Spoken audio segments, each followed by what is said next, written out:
Kokki Floyd matkaa höyryjunalla vuoristoon ja antaa vinkkejä muun muassa minestrone-keiton valmistukseen. Sarja jatkuu tämän jälkeen 3 viikon kuluttua.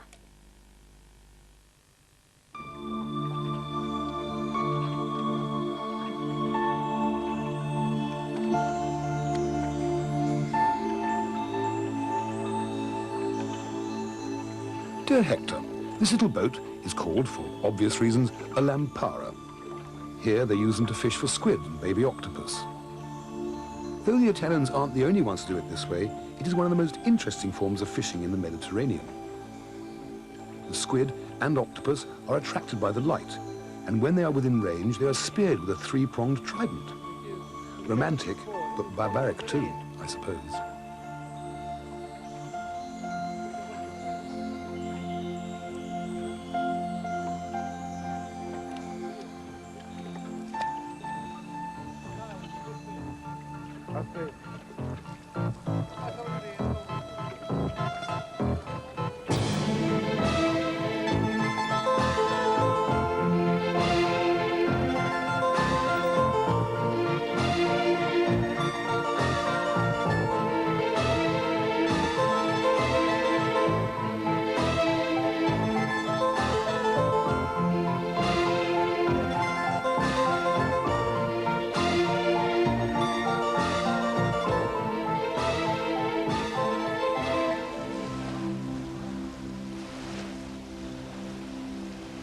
Calabria. With its sweeping landscape of mountains, valleys and sea, it's beautiful. Yet, relative to the rest of Italy, it's almost unknown.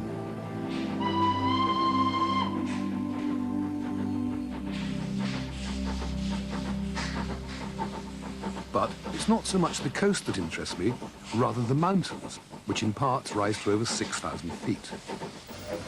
And no serious traveller should miss a trip into the Grande Silla, especially on this huffing steam locomotive. The views are spectacular, but the line was built with a practical purpose. Locomotives freighted wood down from the mountains for export all over the Mediterranean. Alas, as with many limited natural resources, overzealous wood cutting and the development of different building materials has all but killed this industry. The locals are now providing winter sports and summer rambling to earn a crust.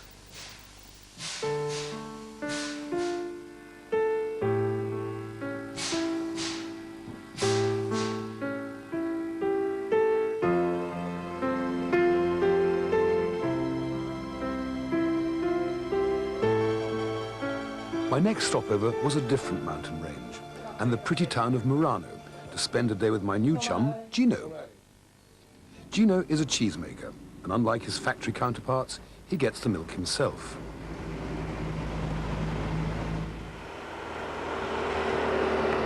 Today he's invited me to join him whilst he goes the rounds of a handful of small holdings, something which reminded me of when I was a kid I used to do with the egg packers in Devon. Ciao Pasqua, buongiorno. Buongiorno. Che? Stiamo bene? Tutto a posto. Tutto ok? The milk is examined for its full cream content, which is important when he decides which type of cheese to make. Quando è il suo Pasqua? Tutto pieno? Sì, ci sono 3 o 4. The price is bargained for, Dammi 10 minuti. and with a cheerful smile, Gino continues his round.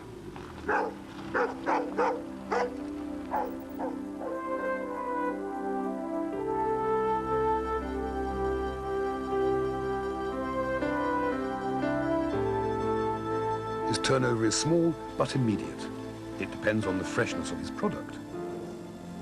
The mozzarella and ricotta cheese that he makes have to be consumed within 2 or 3 days, unlike their processed versions. These funny little fellows are called Caciocavallo cheeses and last a little longer, up to a month or so.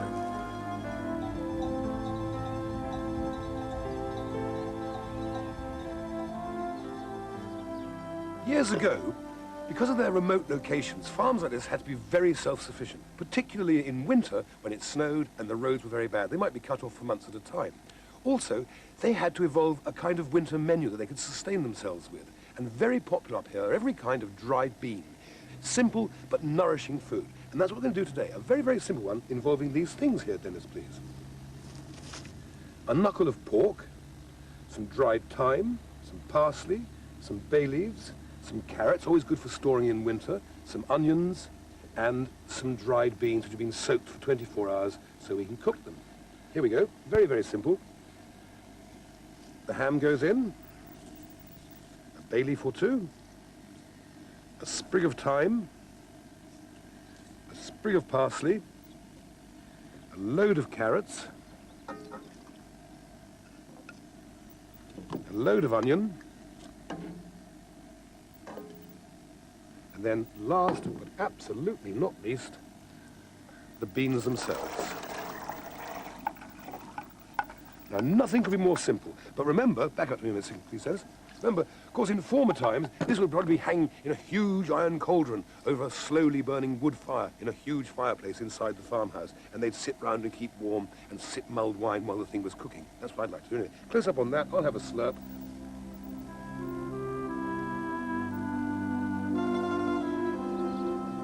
Two hours have gone by. The pot has been cooking. The lid goes off, plop over there. And look what we have, some succulent pork knuckle.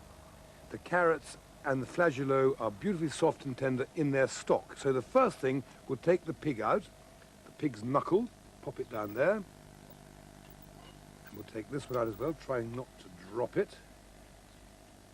Okay, now they stay there for a second. This moves over to that part of it. Sorry about this, but this is the way we cook up in the mountains here. The pan with the olive oil comes onto the gas.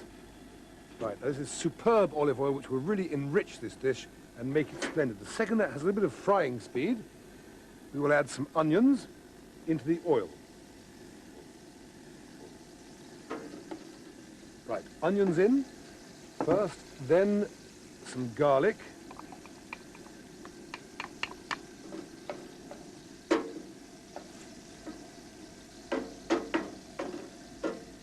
Okay, we can come back to that in a second because I've got some more and very important things to do, which is drop the spoon, chop up this piece of Parma ham, this raw ham, into little pieces.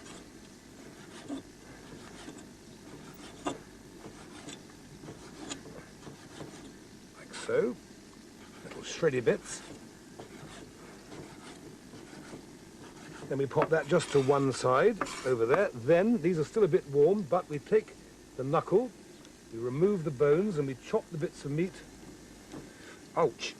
Very, very hot.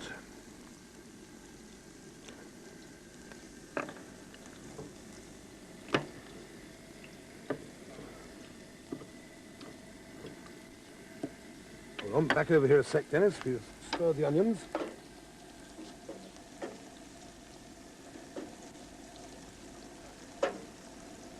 Soften those right down.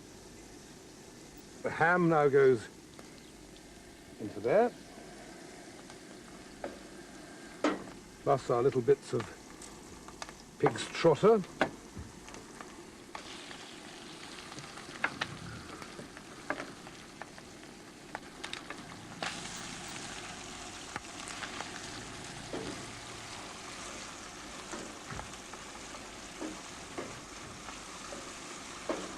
And another very important thing that happens in Calabria, which is where we are, is the use of pimentos, of chilies, of peppers.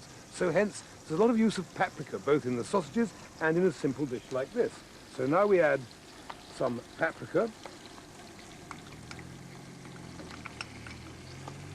into the onions and the ham and the olive oil and cook that for a little while until the powderiness has gone.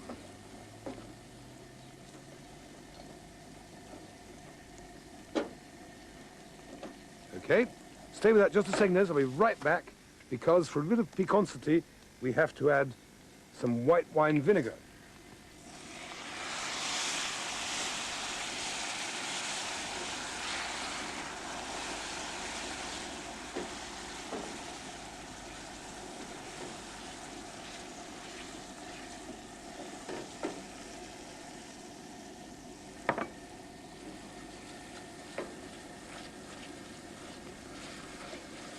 Now Now back up to me for a second. If you wanted to be really clever, while I twisted these pans around, you might like to, for example, look at lemons, or just stay with me because I have to swap them around like that. The beans go back onto the gas, and this lovely red mixture of paprika, onions, mountain ham and pig's trotter goes into the pot.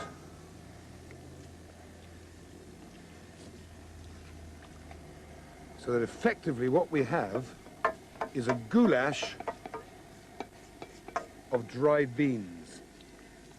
Now, for my signature dish of the mountains in Calabria, a beautiful pork knuckle surrounded by a goulash of beans, carrots, mountain ham,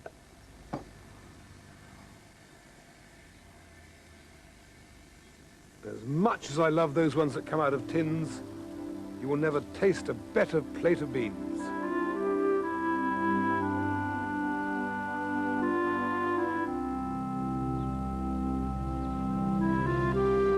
Just behind the farmhouse, Rosa and her brother were getting ready to show me how to make typical Calabrian sausages.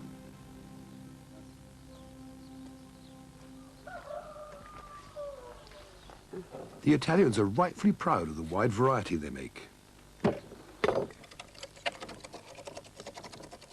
The traditional way uses the best pork, paprika, fennel, crushed black pepper, and salt.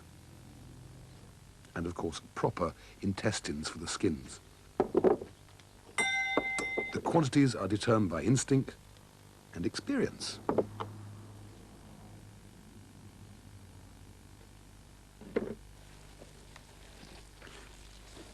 And then the bit I love about cooking, getting your hands stuck into it. Ecco, così. Sì.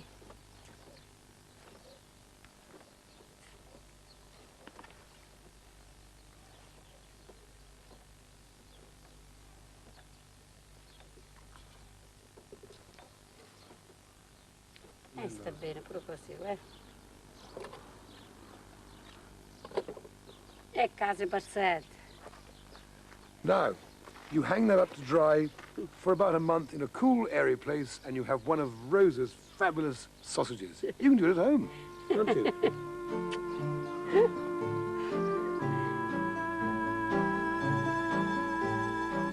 So I asked Rosa and her brother how to get right up into the mountains. But, not being the best of riders, this lively beast gave me an outing to remember. Still, with my rear end no longer sore, it was the take-your-breath-away views that stay with me now.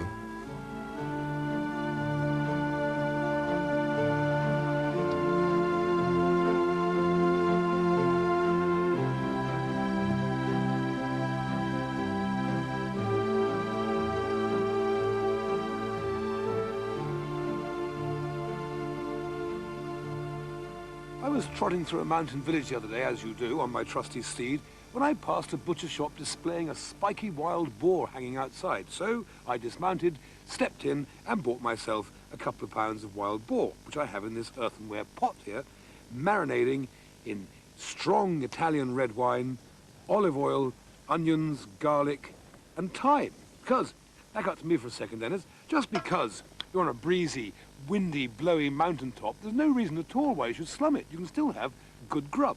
So, I've got my trusty wood fire here. I've got the olive oil already in the pan, nicely hot. So what I'll do, and don't worry about the fingers because this is my food, you haven't got to eat it. We're going to brown off our bits of meat. So,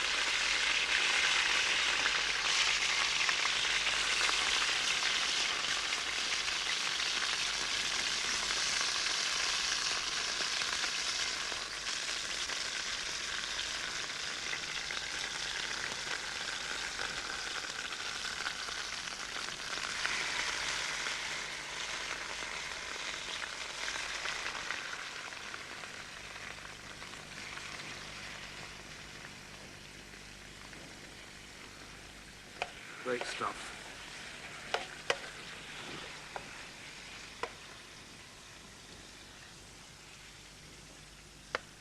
Now, while they're taking a bit of colour, what I've got to do is make the basis of my sauce. I'll just take that bit of meat out and I'll save that little bit of time to go back into the pot in a minute. Now, if I pour this liquid through the moulis mix,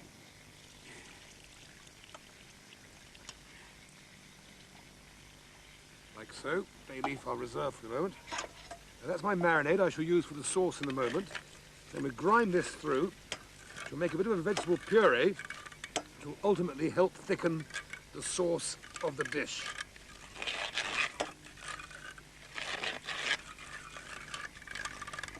Right. So, how are we doing? The meat is browning.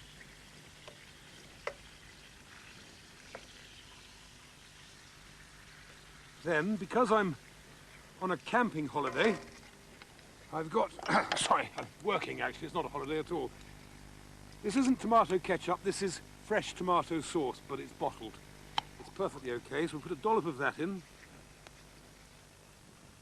like so. Then we'll put some of our red wine marinade, do that like so. Stir it all around.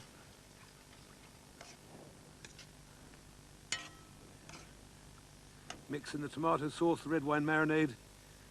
Pop in the bit of thyme, which I saved, and my bay leaf. And let that bubble gently away, I'd say for, a jolly good 3/4 of an hour to an hour, something like that.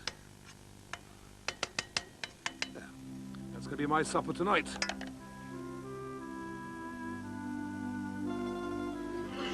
Just the meal for the hungry horseman. Marinated wild boar, cooked in its marinade with thyme and bay leaves, onions, parsley, garlic, carrots, and tomato sauce.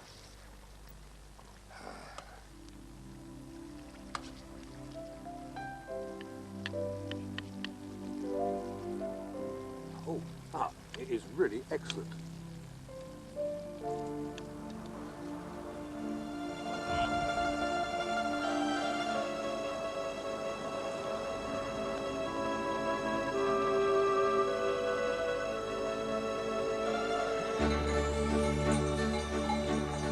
The next day I set off and came across this remote and intriguing farm.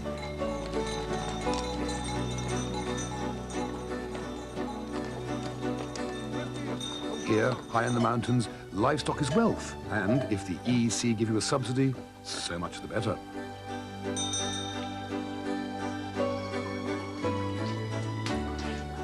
Inside one of the buildings, we found Mama making scamorza cheese in the time-honored fashion over a wood fire.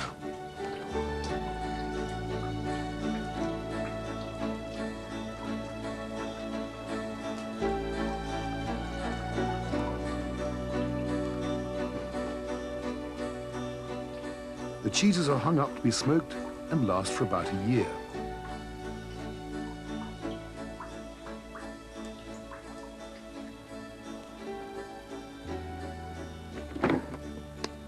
Brilliant. This Italian food, the pastas and the seafood soups and things, are all wonderful. You can't beat a really good piece of grilled pork. So, since we're on a farm, I thought I'd get a pig and roast it over a wood fire. First thing I have to do, if I can, if this knife is sharp enough, is score it a bit. In fact, I'll use my special pig scoring knife that I've got in my pocket. It's a bit sharper. This will enable us later to carve off some really good slices of pork grilled over olive wood.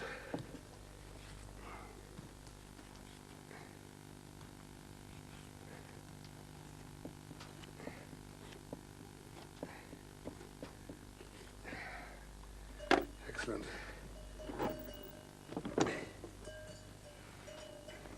Now, let's get some flavour into this animal, a load of sea salt.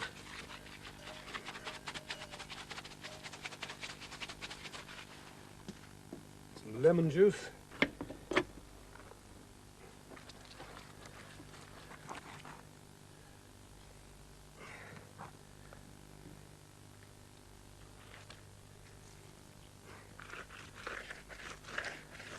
Some garlic, just roughly crushed.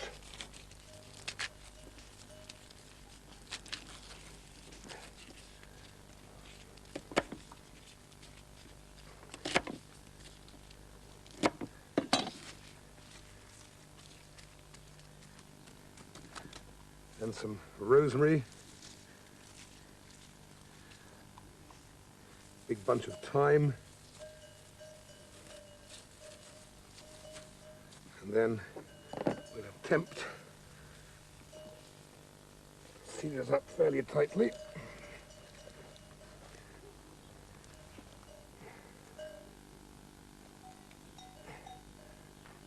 Like so. And again.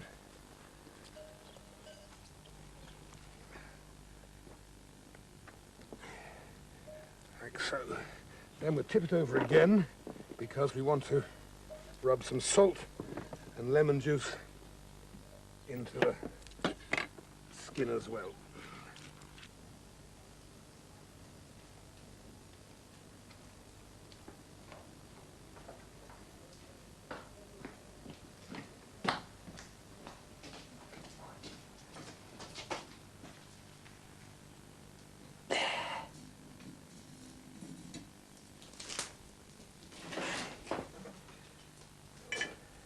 So, now some of the very important olive oil rubbed into the skin, which has also got lots of salt and lemon juice rubbed into it as well. You pop that there on the wood fire, wood mark 2. You reach for a glass of wine and you settle back for about 4 hours of gentle contemplation.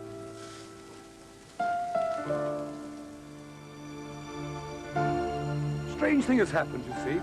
I'm cooking this pig which will take 4 hours, and nobody on the production team realised it was Sunday. We're out in miles and miles from nowhere, so there's no crew lunch.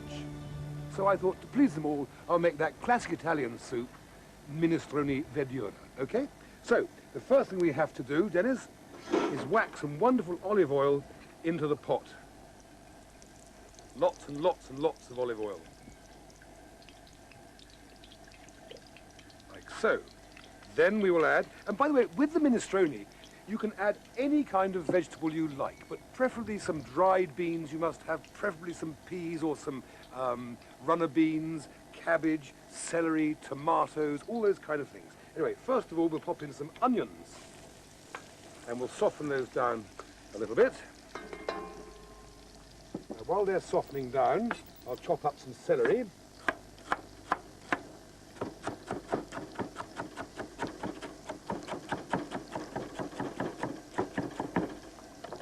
Don't believe that old wives' tale that celery leaves are poisonous. They're not. They're very, very good. They'll go into the minestrone at the end, extra flavouring.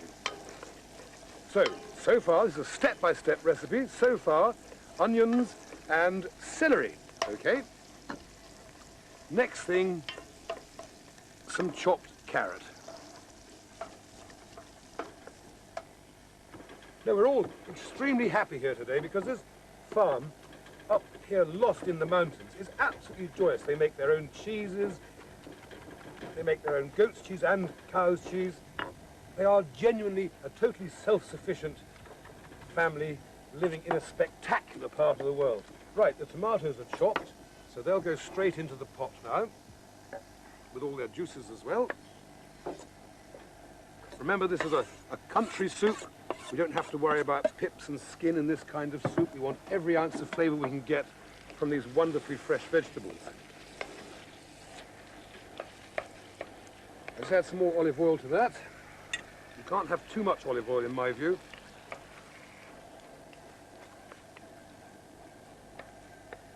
Right, that then is our holy trinity. That's the base, that's the tomatoes, the celery And the onions, of course, the base of our soup. Stay with that, Dennis, just for a second. Next thing I must do is add some what we call Aldershot stock. In the Army Catering Corps, Aldershot stock is otherwise known as water. So the water goes in. Okay. We let that simmer. In fact, indeed, we bring that to the boil. Then we'll return to it and add all of the other ingredients in about 20 minutes' time.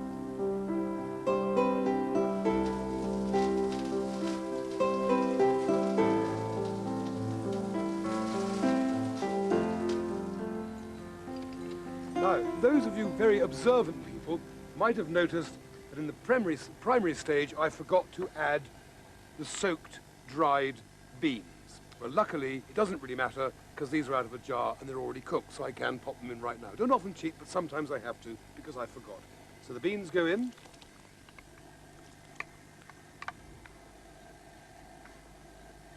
Then the little pieces of broken up spaghetti go in.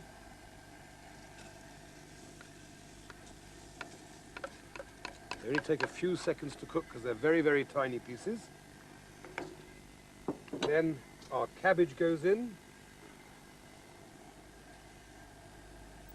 2 big handfuls of cabbage. Beautiful broad beans go in, fresh New Season's broad beans.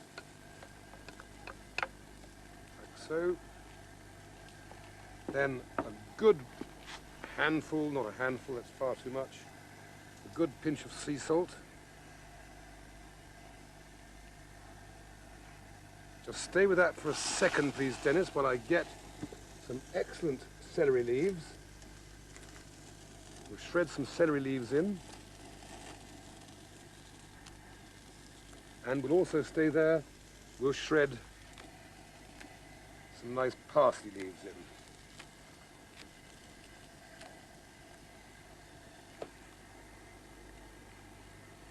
We just bring that to the boil now so that the fresh green vegetables and the spaghetti cook very quickly.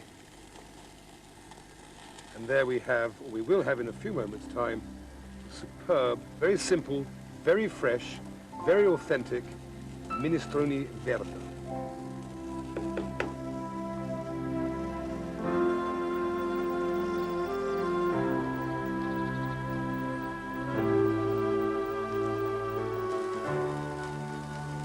Hours have gone by, and do you know, by the way, the reason we discovered crackling was in about the 13th century. One of these servants who was paid to sit by the fireplace and turn the spit did so but fell asleep, and when he woke up the meat was charred, the fat was crunchy, and he was in fear of his life. But luckily the Baron or the Duke, whoever he was working for, really enjoyed it and gave him a huge farm to celebrate. Anyway, that's the good news. The bad news is that my farmers have all disappeared, doing what farmers do, gone to the hills, taken the goats for a walk, milking the cows. So I can have a bit of the crackling myself, have a little slice, a little taste. I can assure you it's absolutely superb. It really is magnificent. And there's nothing left for me to do but to saddle up and move along, out of here.